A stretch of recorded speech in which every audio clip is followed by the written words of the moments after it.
Alhamdulillahi Rabbil Alamin. Assalatu wassalamu ala ashrafil anbiya'i wal mursalin wa ala alihi wa ashabihi ajma'in. Wa la hawla wa la quwwata illa billahil aliyil azim. Allahumma la sahla illa ma ja'altahu sahla wa anta taj'alu hazana iza syi'ta sahla. Rabbi shrah li sadri wa yassir amri wahlul 'uqdatam min lisani yafqahu qawli. Amma ba'du. Pada hadirin wal hadirat hafizakumullah, insyaallah kita meneruskan pengajian kita kitab yakni At-Tarjamatu Al-Wadhihah, yang mana sekarang kita berada di muka surat Romanize 14 X15 14. Okey. Qala mu'allifur rahimahullah, ini saya lah yang kata, kemampuan dan kecerdasannya telah menghasilkan karya-karya yang sehingga hari ini menjadi rujukan seperti Al-Amsilah At-Tasrifiyah. Jadi maksud dia apa? Jadi Kiai Haji Maksum Ali ini, dia ada karang kitab, banyak sekali kitab dia, banyak, dan kitab dia menjadi kitab-kitab asas silibus pondok-pondok yang ada di Indonesia terutamanya. Salah satu yang terpenting Al-Amsilah At-Tasrifiyah. Kalau orang tanya kenapa ni terpenting, saya bagi tips kepada kawan-kawan yang ada di Malaysia. Kenapa banyak kiai-kiai, ustaz-ustaz dari Indonesia bahasa Arab dia kemas? Nak bagi tahu ni. Tips dia apa? Kerana ilmu sorof dia tu memang betul-betul dia kuasai. Apa tips yang menyebabkan dia boleh menguasai ilmu sorof betul-betul hebat? Ni kitab dia, nama dia Al-Amsilatu At-Tasrifiyah.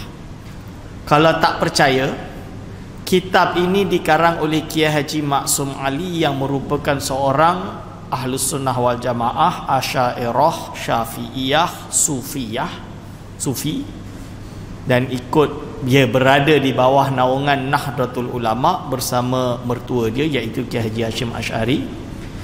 Walaupun begitu, kitab Amsilah Tasrifiyah ini menjadi kitab silibus ilmu sorof bagi seluruh atau semua jenis aliran mazhab yang ada dalam Islam di Indonesia. Sama ada Wahabinya ke, Salafinya ke, liberalnya ke, Syiahnya ke, apanya ke, semua pakai kitab ni. Sebab apa? Dah terbukti mujarrab. Kita panggil macam itulah, dah terbukti mujarrab. Maksud mujarrab ni, kalau nak faham tu, beli kitab tu, ngaji kitab tu setahun khatam, memang betul-betul hebat dalam bab sorof. Ini saya bagi tahu rahsia dia. Dan kitab ni dia tak payah susah. Dia yang kena susah tu kena hafal tu je. Kalau tak hafal tak boleh, kena hafal. So saya buat syarat, pelajar Malaysia yang belajar dengan saya kat Morocco, siapa yang nak mengaji kena hafal kitab ni, bahagian dia. Kalau tak khatam tak boleh masuk kelas saya. So alhamdulillah, yang khatam, yang ngaji, alhamdulillah rata-rata lulus dengan nilai yang baik, alhamdulillah. Jadi boleh bersaing dengan pelajar-pelajar dari Indonesia misalnya. Ni kunci dalam ilmu sorof. Fathul Qadir yang menjelaskan ukuran dan sukatan Arab dalam bahasa Indonesia. Jadi kita pada hari ini beli, kalau di Mesir, Syekh Ali Jumaah hafizahullah mengarang kitab, nama dia Makail. Makail tu timbangan lah. Jadi 1 meter maksud dia apa? Okey, kalau yang zaman dulu dia sebut 3 dirham, 2 sok. Sok tu apa? Dirham tu apa? Oh, dirham tu ringgit lah Ustaz, dirham Morocco. Zaman dulu dirham tu adalah duit emas, duit perak, dinar tu duit emas. Misalan dia. So ukuran dia berapa? Berapa kilo, berapa gram? Itu semua dia dah ada. So dia kumpulkan dalam kitab Fathul Qadir. Lalu Ad-Durus Falakiyah yang dianggap sebagai buku pegangan yang memudahkan kesulitan atau kesusahan mempelajari ilmu falak. Jadi kitab ini adalah kitab yang dianggap untuk memudahkan kita belajar ilmu falak. Sebab apa? Sebelum zaman Kiai Haji Maksum Ali ini, kitab falak rata-rata kitab-kitab dia susah. Seperti kitab Al-Biruni dan lain-lain. Dan nanti dipermudahkan dengan kitab ini. Serta Badi'atul Mithal. Ini kitab dia yang menjadi rujukan utama para ahli falak dan Kementerian Agama Indonesia dalam penetapan awal bulan Hijriah. Jadi Badi'atul Misal ini adalah kitab ilmu falak yang sejenis Qamari. Itu yang saya sebut tu minggu lepas, sebelum raya hari itu, kitab Durus Falakiyah ini ilmu matahari. Dan matahari ini pergerakan dia pasti. Kenapa pasti? Contoh dia, kita ada jam matahari kat luar kan. Contoh dia, jam matahari itu dengan jam ni dia accurate. Kita kena update dia mungkin sebulan sekali. Dia adalah tarikh kita kena updatekan dia. Kalau kita belajar tauhid tu kita kena ni. So dia punya accurate dia tu sangat dekat. Kerana dia matahari. Matahari ni tarikh dia pasti. Tapi kalau Qamariyah tak. Bulan tu hilal. Hilal tu tak boleh. Ni saya bagi fikih tengok anak bulan. Ni saya bagi fikih dia sikit. Jadi dalam masalah anak bulan, apakah itu anak bulan? Menentukan awal bulan dan akhir bulan itu adalah dalam hadisnya adalah ru'yah. Tapi apabila tidak dapat ru'yah, maka fa'akmilu. Akmilu itu sempurnakan 30 hari. Berarti bulan Qamariyah ni, bulan Qamariyah hanya antara 29 atau 30. Boleh tak Ustaz saya nak buat 29 30 29 30 29 30? Tak boleh. Tu namanya takwim. Takwim tak boleh. Secara syar'i tak boleh. Hadis dia jelas. So kenapa? Kena ru'yah. Hadis tu. Jadi kalau hari ni orang yang tak nak ru'yah ni golongan kaum muda. Di karang kitab saya dah baca, nama pengarang dia Jalaluddin Tahir Al-Falaki. Ulama utara kot. Jalaluddin tu. So dia lawan Syekh Abdullah Fahim. Syekh Abdullah Fahim pun ahli falak. So dia kata tak payah dah, cukup kira-kira dah settle dah. Kenapa dia boleh kata macam tu? Kerana dia tiru Syekh Rashid Ridha. Kerana Syekh Rashid Ridha dalam kitab tafsir, dalam kitab majalah Manar dia tu, majalah terkenal dia tu, dalam majalah tu dia kata, kalaulah waktu solat je kita boleh ikut jam pasti, tentulah kalau kita tanggal Qamariyah ni awal bulan bila Ramadan, bila Zulhijjah, bila lain-lain, tak payah dah tengok anak bulan, cukup dengan hisab dah boleh qat'i, dia kata. Itu menunjukkan dia bukan pakar falak. Kerana apa? Tak boleh. Sebab bab matahari itu pasti. Sebab tu dia boleh guna jam. Tapi kalau awal bulan, akhir bulan, dia adalah tengah tengok anak bulan. Tengok anak bulan ni, ulama kata, Imam Subki misalnya, dia orang selalu quote Imam Subki, sebab Imam Subki sebut dalam kitab Fatawa As-Subki, ar-ru'yatu zonniyatun, melihat anak bulan ni zonni, tapi al-hisabu qat'iyun, dia kata hisab ni qat'i. Itu menurut Imam Subki. Cuma kita tanya, Imam Subki ni ahli falak ke? Kerana apa? Betul ke hisab untuk anak bulan tu qat'i? Ternyata tak betul. Kerana apa tak betul? Zaman beliau, contohnya, atau yang datang setelah beliau, dia pakai namanya Zikh Ulubih, iaitu satu jadual yang ditusun oleh Zikh Ulubih. So jadual itu apapun perkiraan, nanti dia akan tambah atau kurang 6 jam, dengan alasan itulah terbenam dan terbitnya matahari. Saya tanya, kita ni betul ke terbenam dan terbitnya matahari pukul 6 tepat? Tak betul, kan? Sebab itu apa-apa kitab yang ikut metod tersebut dipanggil takribi. Hari inilah kita panggil, istilah ulama falak hari ini dipanggil dengan hisab takribi. Sebab dia tak accurate, dia kira-kira. Takribi ni dekat-dekat lah, dekat-dekat. So macam mana boleh Imam Subki kata itu qat'i? Padahal setelah kitab tersebut ada lagi kitab-kitab, contoh dia Badi'atul Misal. Ni Badi'atul Misal, ini tahqiqi. Kenapa dia panggil tahqiqi? Satu level lagi di mana dia kena kira khusus untuk tahu bila terbenam dan terbitnya matahari di daerah untuk mencerap anak bulan tadi. Nampak tu? So kadang 6.5, 6.25, 6.28. Nampak? Berarti tak boleh semata-mata hisab. Lepas tu ulama kata, memang ulama Syafi'i kata, tapi apabila iza ajma'a, ketika ulama ahlul falak berijma' ni apa? Jadi konsensus lah dalam bab hisab, maka berpindahlah hisab tadi dari zonni menjadi qat'i, yang boleh diikut, tak payah tengok anak bulan. Basically macam tu. Ada yang kata macam tu. Cuma sekarang saya tanya, mana ada ijma' ahli falak? Ada tak ijma' ahli falak? Paling moden ephemeris dulu tahun 70-an dibuat oleh Russia. Ephemeris, saya di Indonesia belajarlah ephemeris. Ini dah tahqiqi, tadqiqi dah kita panggil. Tahqiqi lah, tahqiqi, okey, tahqiqi. Itu pun ternyata masih terpeleset, masih tidak accurate. Lepas tu keluar 30 tahun lepas atau 20 tahun lepas, lebih 20 tahun lepas, nama dia Nautical Almanac oleh NASA USA, yang sepatutnya accurate. Tapi 2-3 tahun yang lepas ada perkiraan di Indonesia dan di Malaysia akan nampak anak bulan, tapi tak ada satu matlak pun nampak. Malaysia bagi alasan sebab apa? Mendung. Jadi kita kira-kirakanlah. Okey, itu bab fiqh nanti kita bahas, bukan sekarang lah. Itu ada pembahasan dia khusus. Jadi ini problem. Ternyata tak nampak sampai dah tengah-tengah Afrika baru boleh nampak. Misalnya Morocco baru boleh nampak.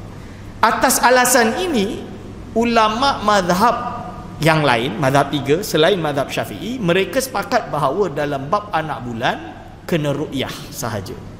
Mazhab Syafi'i ada pendapat Imam Subki yang kata boleh dengan hisab, tapi pendapat itu lemah dan ditolak. So pendapat yang betul bagi saya lah, ijtihad saya adalah Imam Ibn Hajar Al-Haytami. Kerana apa? Dia kata hisab tak boleh isbatkan anak bulan. Hisab hanya untuk menolak syahadah yang batilah.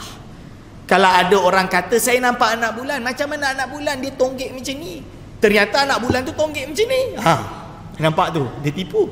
Secara hisab tak boleh, entah salah tampak tu. Sebab apa? Apa lagi hari ini di Indonesia, saya bagi tahu terus terang, kiai ke tak kiai ke semua ngaku anak bulan.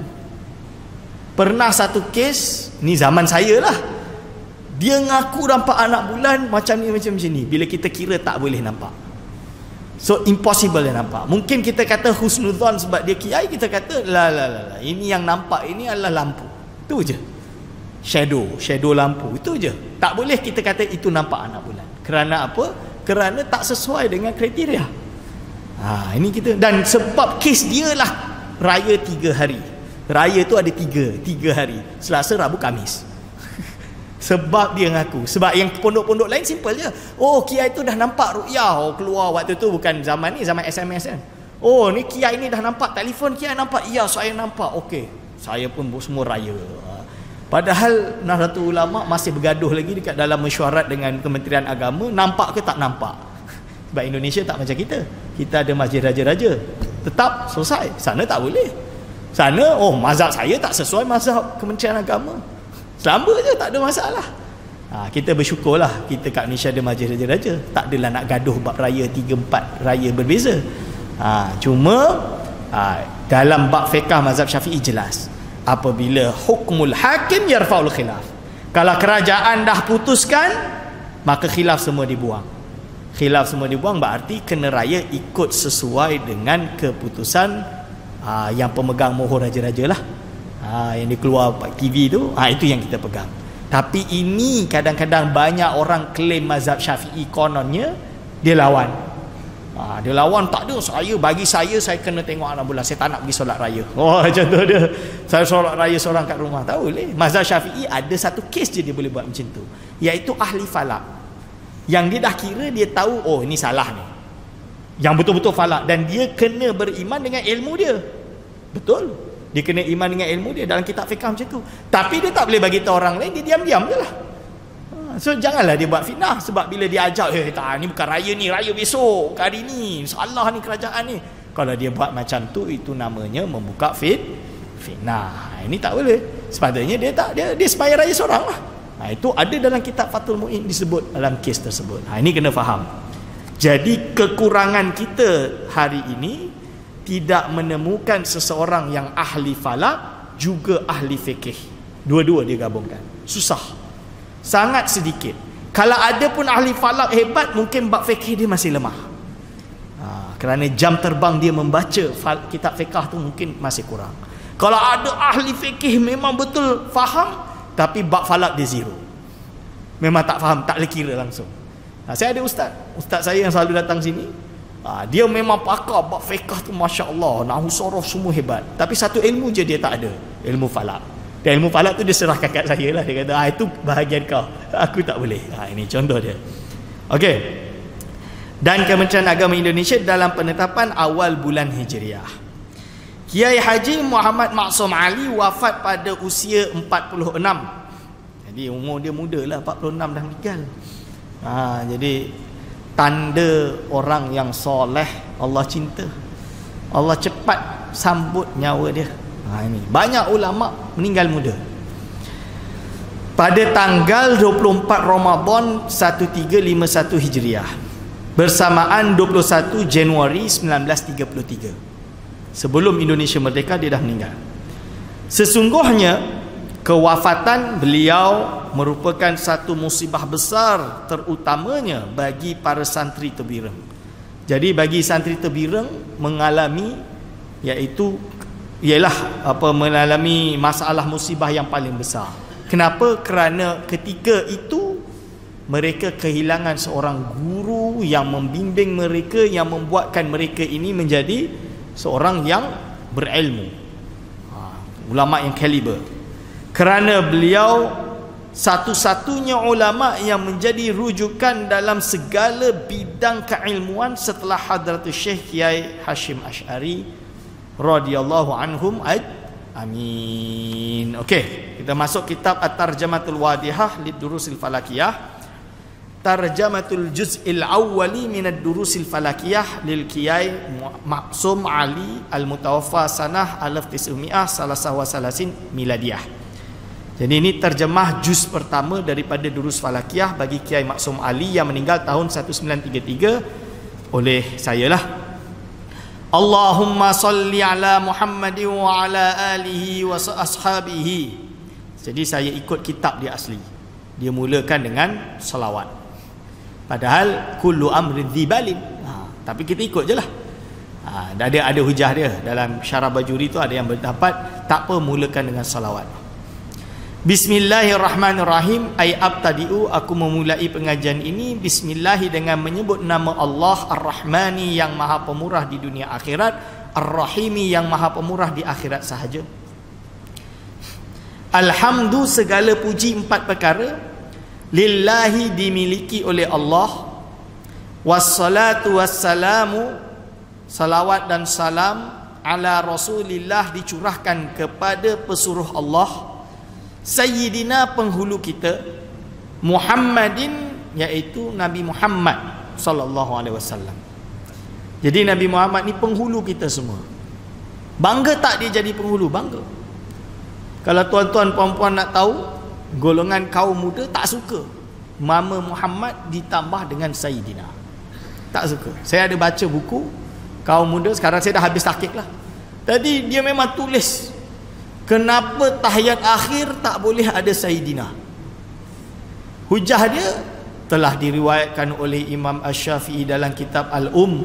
Telah dikhabarkan bahawa Rasulullah sallallahu alaihi wasallam mengajarkan doa tahiyat akhir, at-tahiyatu ila akhirih, Allahumma shalli ala Muhammad wa ala ali Muhammad. Habis dia panjang. Lihat tuan-tuan, tidak ada tulisan Sayyidina. Itu alasan dia. Lepas tu dia buat kaedah, iaitu berpegang dengan apa yang telah sampai lebih afdal daripada adab. Titik. Padahal kita buka dalam kitab mazhab Syafi'i, dari Imam Asnawinya, Imam Khatib Syirbininya, Imam Ibnu Hajar Al-Haytaminya, Imam Romlinya, apa dia kata? Dia kata dalam bab Nabi Muhammad SAW selawat disunatkan yang lebih afdal ta'adduban, beradab dengan Nabi Muhammad SAW dengan meletakkan Sayyidina. Kenapa dalam hadis tidak ada? Ya maklum, kerana apa? Kerana Rasulullah SAW takkan dia nak Sayyidinakan diri dia sendiri. Ibarat dia kita nak panggil ustaz kita, nama dia Muhammad. Mat. Oh, kurang ajar tu. Bapak kita je lah, tak payah susah-susah kan. Takkan panggil nama dia. Kena panggil bapak, baba, abuya kan. Aduh, contoh dia. Lebih lagi dengan ustaz kita kita panggil ustaz, bapak, kan, atau orang lain encik. Tapi kalau dengan Rasulullah sallallahu alaihi wasallam, takkan kena panggil Muhammad je. Tak, Sayyidina Muhammad. Wa alihi, dan keluarga dia, wa sahbihi, dan sahabatnya, wa man walahu, dan siapa-siapa yang berada atau yang mengikut Rasulullah sallallahu alaihi wasallam. Wa ba'du, iaitu setelahnya basmalah, hamdalah dan salawat. Fahadha, maka adapun ini, itu kitabun, sebuah kitab, awalun, yang pertama atau yang didahulukan. Iaitu yang pertamalah atau yang didahulukan, fil a'mali al jaibiyati, di dalam cara menggunakan jaibiyah. Jaibiyah tu poket. Di poket. Maksud poket tu apa? Ni lah. Ni saya kena keluarkan lah. Ni dia. Maksud dia, ini dipanggil dengan jaibiyah sebab dia bahasa betul dia rubuk mujayyab. Kenapa rubuk mujayyab?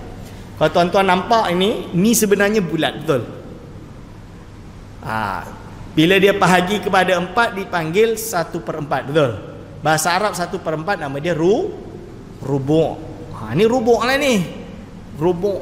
Lepas tu mujayyab. Kenapa dia panggil mujayyab? Yang dipoketkan. Sebab dia ada poket. Poket ni, poket ni. Ni poket ni nama dia. Bahasa Melayu, bahasa Inggeris je lah. Ni poket, saku dia. Ni kaos. Kaos tu lengkungan. Ini poket dia. Dengan alasan itu dipanggil rubuk mujayyab. Rubuk yang dia poketkan. Ini cara dia macam ni lah. Nanti tuan-tuan akan dijual kat bawah. Mungkin insyaAllah pertemuan yang akan datang, atau yang 2 lagi pertemuan akan datang, waktu kita dah masuk bab tu, semua kena ada. Barulah kita belajar cara nak kira guna rubuk mujayyab ni. Boleh gerak-gerak kan. Nanti boleh tahu hitungan berapa derajat. Kita boleh tahu berapa. Boleh goyangkan dia punya benang ke sini, berapa kira. Nanti kita akan kira lah. Boleh ya. Ini kita kena tahu. So kitab ini menerangkan ini, cara nak guna ni, dengan wasilah alat yang sakti ni. Kita pakai je lah, alat yang ajaib ni, tanpa pakai bateri dan lain-lain. Kita boleh tahu macam mana kita nak tahu mana arah kiblat, tinggi rendahnya barang. Lepas tu macam mana kita nak tahu waktu solat, macam mana kita nak tahu sebanyak perkara dalam hal ilmu falak. Okey. Bil urudil janubiyah, iaitu urud tu adalah lintang janubi. Bil urudi janubiyah lil madaris. Janubi adalah selatan, lintang selatan. Kerana apa? Yang bahagian ini adalah lintang selatan. Kita lintang selatan lah, Malaysia, Indonesia lintang selatan. Yang bahagian utara dia lain lagi. Maksud dia kalau tuan-tuan bawa ni ke England mungkin tak sesuai lah. Perkiraan dia tak sesuai lah, tak tepat, sebab bukan dipakai untuk daerah tersebut. Okay. Kalau pergi ke Topkapi Palace, saya dah pergi Topkapi Palace, dekat dengan Hagia Sophia tu. Kalau pergi kat situ, dia ada museum, ada rubuk mujayyab dari yang besar macam ni sampai yang kecil macam poket pun ada. Dan itu rubuk mujayyab paling kecil saya pernah tengok dalam hidup saya. Rupanya rubuk mujayyab boleh ada jadi poket. Baru saya tahu. Kalau orang Greek dia tak pakai kayu, dia dah pakai bronze. Greek, dia yang lubang kat tengah kan. Dia dah ada bronze. Itu ada, dan saya tengok dekat Oxford lah. Dia ada simpan benda tu, rubuk mujayyab yang versi Greek, dan asal dia dari situlah ilmu itu dibawa ambil. Jadi ini warisan jangan ditinggalkan. Itu kita kena ajar biar warisan ni tetap terus dan masih relevan, jangan risau. Lil madarisi as-salafiyati, bagi madrasah tradisional. Salafiyah tu tradisional di Indonesia. Indonesia dia masuk tradisional tu salaf. Bukan salafi wahabi tu bukan. Salafiyah ni maksud dia traditional. Sepatutnya taklidiyah, tapi ulama Indonesia suka guna istilah pondok salaf. Itu maksud dia.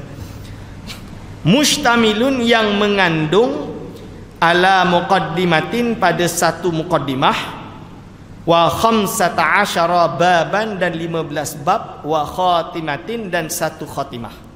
Itu berarti total dia ada 17 pembahasan. Sikit je Ustaz. Ya, tapi bila dah baca ni jadi panjang juga. So itu saya terjemahkan. Adapun kemudian dari itu, maka ini adalah kitab yang pertama tentang a'mal jaibiyah bil urudil janubiyah untuk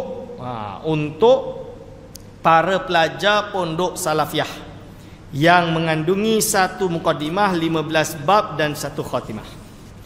Al-muqaddimatu, sekarang kita masuk muqaddimah. Fir rusumi, dalam hal rusum.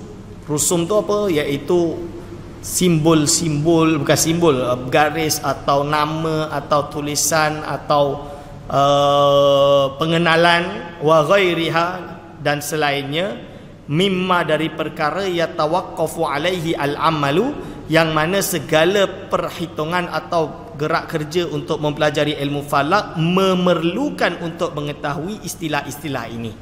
Itu maksud dia. Yang pertama, al-markazu. Apakah itu markas?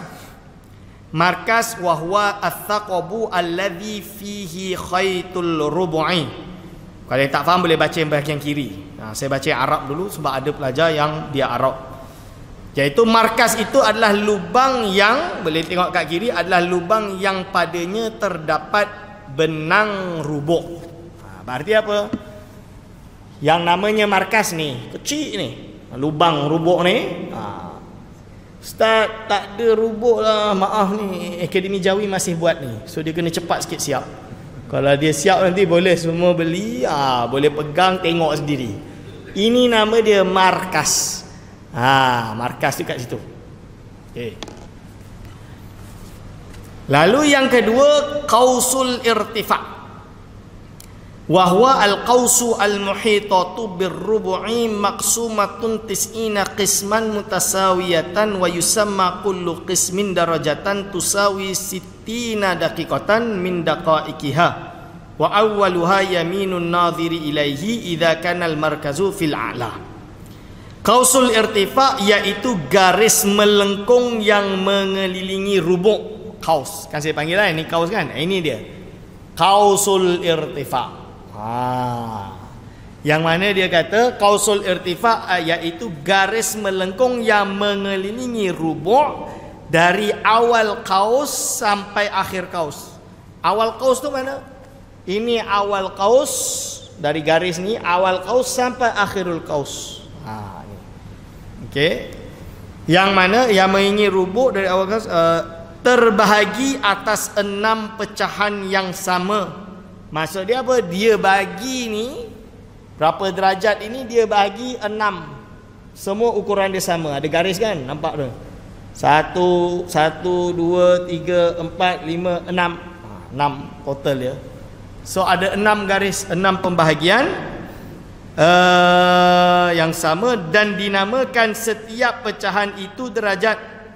Jadi satu pecahan 1 derajat, 2 derajat, macam jam lah. 1, 2, 3. Ni nampak garis-garis kecil tu. Itu derajat lah tu.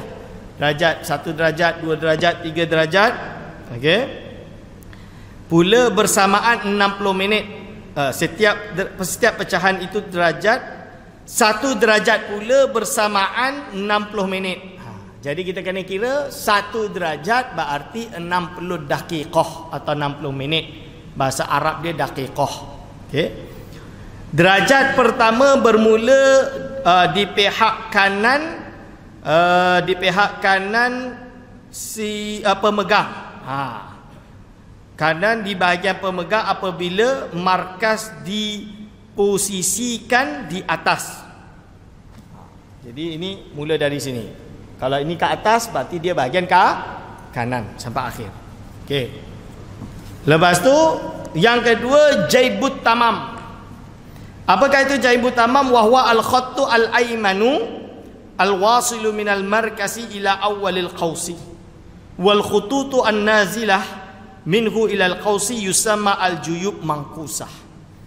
Maksud dia apa? Jaib tamam adalah garisan sebelah kanan yang dihubungkan mulai dari jaibut tamam sampai awal qaus. Sementara garis yang menurun mulai dari jaibut tamam sampai kaus dinamakan juyub mangkusah. Maksud dia apa?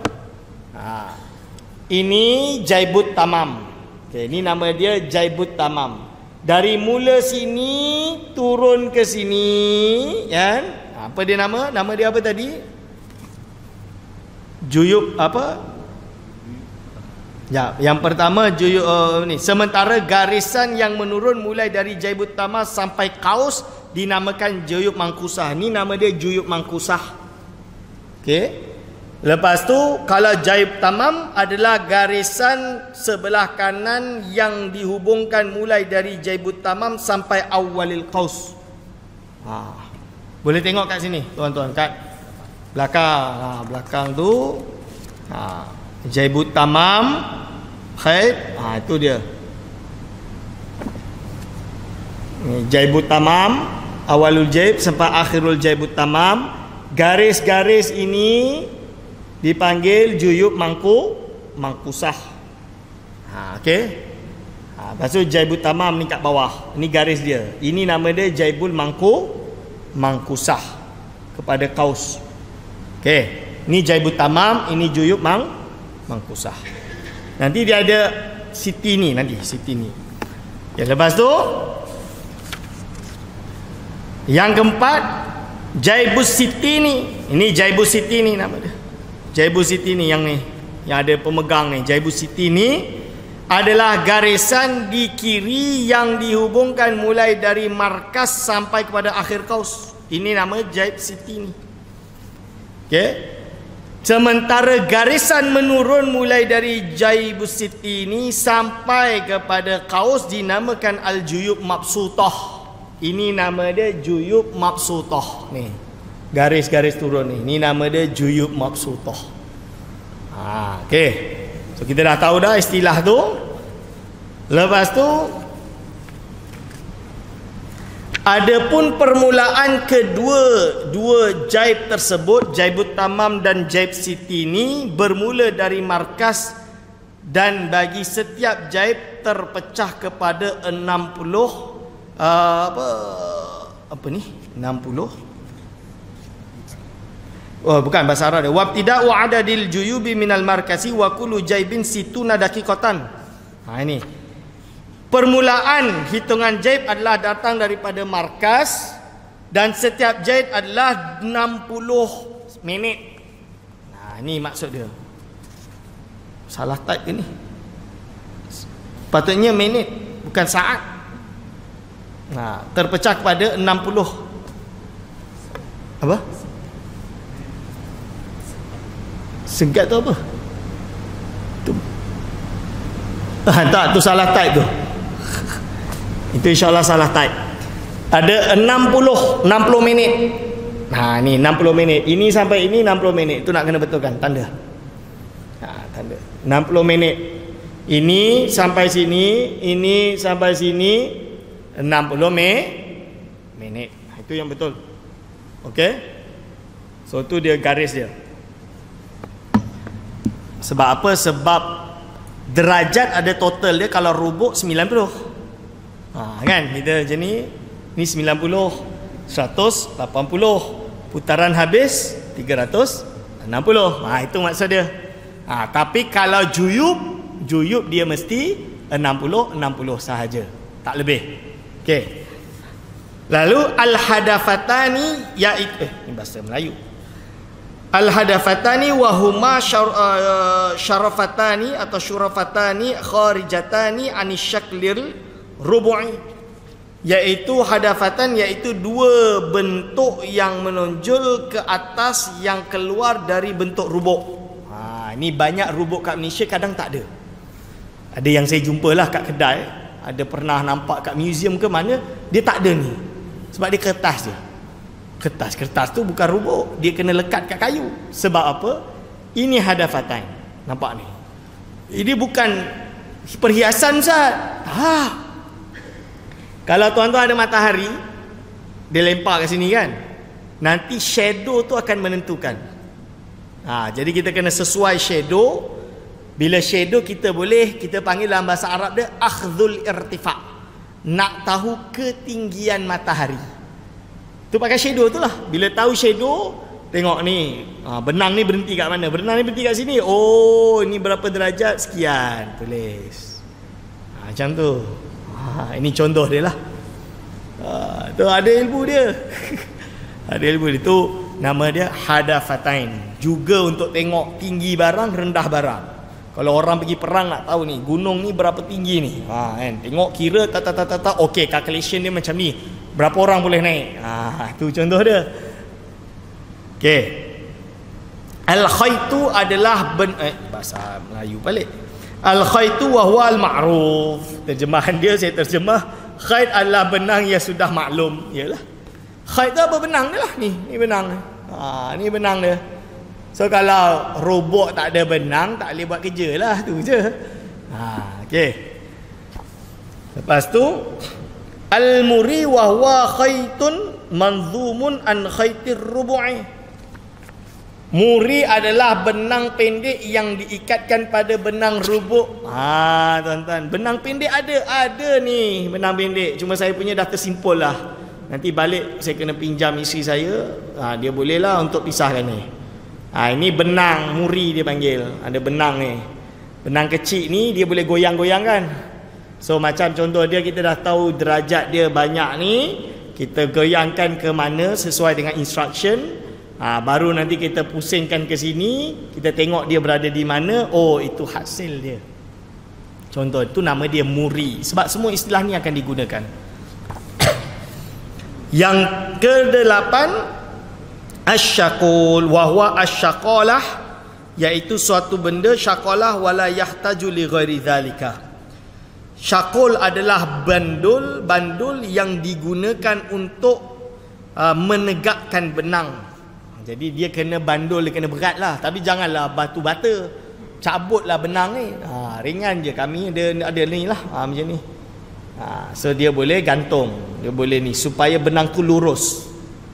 Cuma masalah dengan rubuk mujayyab di Indonesia seperti ini, dia kayu.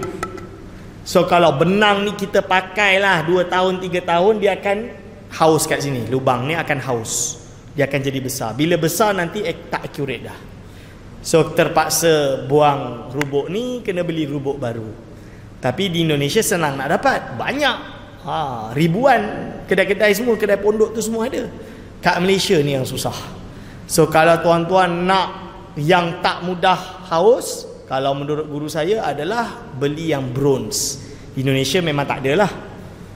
Tapi saya dah pernah tengok dekat museum yang terbuat dari bronze, dia tidak haus. Itu benang tu yang akan putus, setinggal tukar benang. Tapi itu tak wujud lah. Sama hari ni dah tak wujud lah. Orang daripada buat bronze lebih baik beli jam je, selesai lah. Itu contoh dia. Tapi ilmu jangan kita remehkan, kena kita pelajari. Okey, dah kan? So ini gambar dia, boleh nampak gambar dia. Sekarang kita masuk muka surat 8. Ada waktu lagi sikit. Okey, ada waktu lagi sikit. Tanbihun, peringatan. Sekarang dia terangkan tentang falak. Al-falaku ma bainas samai wal ardi ala ma waradat bihi al-atharu. Falak itu apa? Terjemahan dia, falak adalah apa yang berada di antara langit dan bumi melalui keterangan athar. Jadi Arab dia tu al-atharu, atharu tu mufrad. Kenapa ada tak yang mati? So tukar al-atharu, jamak al-atharu. Bagi yang tahu Arab boleh tulislah jamak. Jadi athar-athar yang telah menentukan. So falak ni apa? Segala apa yang ada antara langit dengan bumi ni dipanggil falak. Cakrawala. Cakrawala, falak. Wal ilmu fid durusi al falakiyati ma'rifatuz zaman. Dan pelajaran falak adalah iaitu adalah pengetahuan tentang zaman. Jadi kita belajar falak ni untuk apa? Untuk tahu zaman. Ustaz, sekarang dah tahu dah zaman moden. Bukan zaman tu, bukan era. Itu nama dia era. Ni zaman dalam bahasa Arab. Apakah itu zaman? Az-zamanu harakatul falaki fihi waqtul ibadati wal falaku jismun kurawiyun mustadirun yataharraku fi hayyizihi wa fihi kutbani janubiyun syamaliyun. Nanti kat situ dulu. Maksud dia apa? Zaman adalah pergerakan falak, pergerakan antara langit dengan bumi ni. Kan? Pergerakan lah, kita bergerak kan? Bergerak mengelilingi matahari. Pergerakan falak yang terdapat padanya waktu ibadah. Ini sebab kita belajar falak. Pergerakan bumi ini atau pergerakan antara bumi dengan langit ini, yang mana dalam pergerakan ini akan melahirkan sebuah hukum hakam ibadah. Nak tahu bila waktu subuh, nak tahu bila waktu zuhur, nak tahu bila waktu asar. Bayangkanlah tiba-tiba tuan-tuan, puan-puan dan saya ni semua hidup tiba-tiba masuk di zaman yang mana elektrik dah tak wujud, teknologi mati semua. Siapa tahu kan? Siapa tahu dah mati, tak ada guna. Macam mana nak tahu waktu solat? Tengok matahari, macam mana nak tengok? Buka kitab baca, tak faham Ustaz, dah terlambat. Duk harapkan dengan jam, dengan komputer dan lain-lain, tak ada elektrik, habis, tak tahu. Misalan dia lah. Jadi kerana apa? Dengan mengetahui ilmu ini, kita boleh independen, tahu, kira sendiri. Okey. Lalu dia kata apa? Adapun falak itu adalah satu jisim seperti yang berputar. Falak ini ibarat satu jisim, betul lah. Kerana apa? Alam ini kullu syai'in ma siwa Allah, betul? Ini ibarat sebagai jisim kerana dia bertempat. Tempat dia kat mana? Ni lah tempat dia. Betul? Ustaz, bukan falak tu langit tu. Langit tu lah, langit samalah. Dia bertempat di langit. Ini kena faham. Sebab tu kena faham maksud jisim tu apa. Okey. Kurawiyun. Seperti apa? Sfera, seperti pula sfera. Kurawi itu sfera. Memanglah kalau bahasa Arab literal kurawi itu bulat. Tapi yang dimaksud ni adalah sfera. Kerana alam bulan ni sfera. Jadi kalau yang dia kata flat bumi ni flat ni, apa flat earth community ni kan? Ni bagi tahu awal lah. Dalam Islam dah memang mengakui bumi ini bulat. Jangan kata bumi ini lurus. Jangan kata bumi ini flat. Data, jangan. Dalam Islam dah mengakui bumi ini bulat. Maksud dia sfera lah. Ini kena faham. Dan ini dah jelas dan merupakan kesepakatan ahli falak sejak zaman Yunan dulu. Zaman Yunani dulu. Dilanjutkan terus sampai ulama Islam juga sepakat. Adalah ijtihad-ijtihad yang dirubah, of course. Tapi inti dia dalam bab sfera tu tak ada yang ingkar. Okey. Yataharraku fi hayyizihi wa fihi kutbani. Bergerak ia pada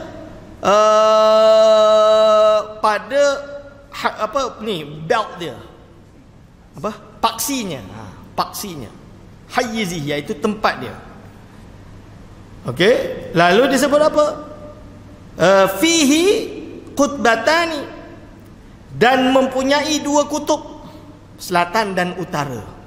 Ustaz, bukan bulat ke? Kalau bulat mana ada kutub? Adalah kutub dia, selatan dan utara. InsyaAllah kita sambung pada pertemuan yang akan datang, insyaAllah. Aku qauli hadza, astaghfirullahi wa lakum. Wassalamualaikum warahmatullahi wabarakatuh.